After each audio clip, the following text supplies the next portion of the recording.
इस वीडियो में UPI light को इनेबल और डिसेबल करना मैं आपको सिखाने वाला हूं। सबसे पहले यूपीआई लाइट भीम एप्लीकेशन में लाया गया, जो कि एनपीसीआई यानी national payment corporation of India का ऑफिशियल यूपीआई एप्लीकेशन है, उसमें लाया गया। तो मैंने आज देखा कि यार उसका तो मैंने वीडियो आपको दिया ही नहीं। तो आज के इस वीडियो में आप भीम यूपीआई में आप देखेंगे कि किस प्रकार से यूपीआई लाइट को इनेबल और डिसेबल करना है। सब कुछ मैं आपको इस वीडियो में बताने वाला हूँ। थोड़ा सा जानकारी यूपीआई लाइट के बारे में बता दूं। यूपीआई लाइट, जिसका नाम से ही स्पष्ट होता है कि आपको यूपीआई का छोटा पैक मिलने वाला है। जिस प्रकार से आप यूपीआई करते हैं, मनी ट्रांसफर या फिर यूपीआई से कहीं पेमेंट करते हैं, उसी प्रकार से यूपीआई लाइट से भी कर पाएंगे, लेकिन लिमिटेशन के साथ आप ट्रांजैक्शन कर पाएंगे, जहां पर मैक्सिमम पर ट्रांजैक्शन आप 200 रुपया तक ट्रांसफर कर पाएंगे या फिर पेमेंट कर पाएंगे एक बार में। और आप लोगों को ये बताना चाहेंगे कि यूपीआई लाइट में ऐड मनी करना होगा, जिस तरह से आप वॉलेट में ऐड मनी करते हैं, और मैक्सिमम 2000 रुपया तक एनी पॉइंट ऑफ टाइम आप रख सकते हैं यूपीआई लाइट में। साथ ही साथ दिन भर में आप मात्र 2 बार ही ऐड मनी कर सकते हैं, यानी 4000 रुपया तक ऐड मनी कर सकती हैं। बड़े बड़े ट्रांजैक्शन के लिए आप यूपीआई इस्तेमाल कर सकती हैं। यूपीआई लाइट इसलिए लाया गया कि देखा गया कि 50% से ज़्यादा जो यूपीआई ट्रांजैक्शन हो रहे हैं वो 200 या फिर 200 से नीचे का हो रहा है। जिससे होता क्या था कि बैंक के स्टेटमेंट जहां पर 1 पेज का होना चाहिए 7-8 पेज में हो जाता था। इसलिए यूपीआई लाइट लाया गया कि लो भाई, छोटा पैक है यूपीआई का, जिसके तहत आप जो है छोटे छोटे ट्रांजैक्शन करोगे तो उसका जो हिस्ट्री रहेगा वो यूपीआई लाइट में ही आपको दिखाएगा, ना कि बैंक स्टेटमेंट पे दिखाएगा। हाँ, जो ऐड मनी करेंगे बैंक अकाउंट से वो आपके बैंक स्टेटमेंट में रहेंगे। चलिए देखते हैं कैसे एक्टिवेट करना होता है, इनेबल और डिसेबल करना होता है। सब कुछ मैं आपको बताने वाला हूँ। तो भीम एप्लीकेशन में यूपीआई लाइट सेटअप करने के लिए, इनेबल करने के लिए भीम एप्लीकेशन को प्ले स्टोर से इंस्टॉल कर लेंगे। इंस्टॉल कर चुके हैं तो आप अपडेट कर लीजिएगा। और उसके बाद इसमें अकाउंट बनाना तो काफ़ी सिंपल है, सभी को आता ही होगा। उसके बाद यहाँ पर स्लाइड होते हुए आप देखेंगे यूपीआई लाइट इनेबल नाउ की ऑप्शन, ठीक है। इस पर नहीं तो जहाँ पर बैंक अकाउंट लिंक करके रखते हैं वहाँ पर आप जाएंगे। पंजाब नेशनल बैंक है ये, जिसका अकाउंट यहाँ पर लिंक है। यूपीआई लाइट की ऑप्शन मिल रहा, इस पर मैं क्लिक करूंगा।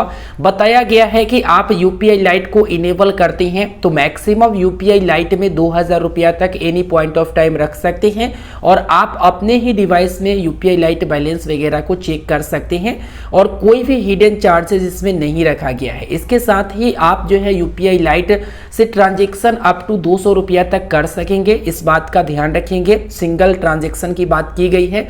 400 करना है तो 200 करके करना पड़ेगा, या फिर यूपीआई का इस्तेमाल कर सकते हैं जैसे अभी आप कर रहे हैं। चलिए दिखाते हैं कैसे इसे इनेबल किया जाता है। यहाँ पर इनेबल नाउ की ऑप्शन आता है, इस पर आपको क्लिक करना है। आप यहाँ पर देख सकते हैं, यहाँ पर अमाउंट दर्ज करना है जितना आप ऐड करना चाहते हैं। मानकर चलो 20 रुपया मैं ऐड करना चाहता हूँ तो 20 रुपया मैंने डाला।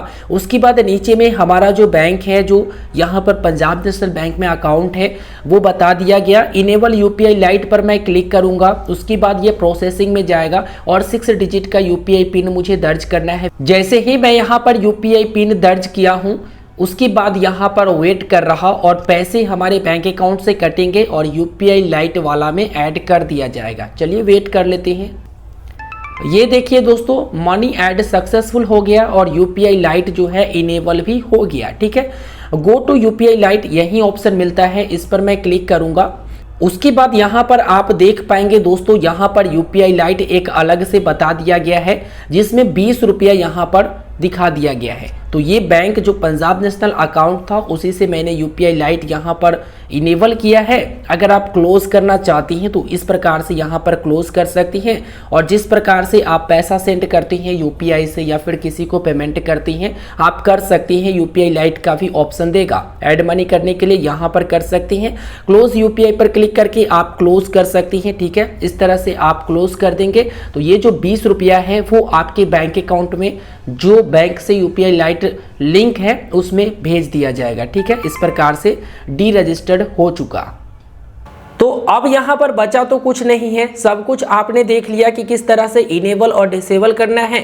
और जैसे आप पेमेंट करते हैं, मनी ट्रांसफर करती हैं, जहां जहां यूपीआई सपोर्टेड है वहां वहां पर यूपीआई लाइट सपोर्ट करेगा, ठीक है। वहां वहां पर आप यूपीआई लाइट से पेमेंट दे सकती हैं, पेमेंट कर सकती हैं, मनी ट्रांसफर कर सकती हैं, ठीक है ना। यूपीआई आईडी के इस्तेमाल से, मोबाइल नंबर के इस्तेमाल से आप कर सकती हैं। बस आप लोग मुझे वीडियो के नीचे ये कमेंट करके बताइए कि देखो वॉलेट में भी यूपीआई की जो प्रक्रिया है वो शुरू हो चुका है, जहां पर वॉलेट को यूपीआई से जोड़कर आप आसानी से मनी ट्रांसफर कर सकती हैं, पेमेंट कर सकती हैं, और इधर यूपीआई लाइट भी आ गया। तो आप लोग सिर्फ इतना बताना कि आप किसे पसंद करते हो, वॉलेट यूपीआई को या फिर यूपीआई लाइट को, या फिर दोनों को, आप कमेंट करके जरूर बताइएगा। मिलते हैं नए वीडियो में, बस लाइक कर देना, अपने साथी दोस्तों तक भी शेयर करना, दिक्कत परेशानी ना हो वो जान सके, और चैनल पर नए हो तो सब्सक्राइब कर लेना मेरा भाई, तभी तो आप आगे भी देख पाओगे वीडियो। धन्यवाद।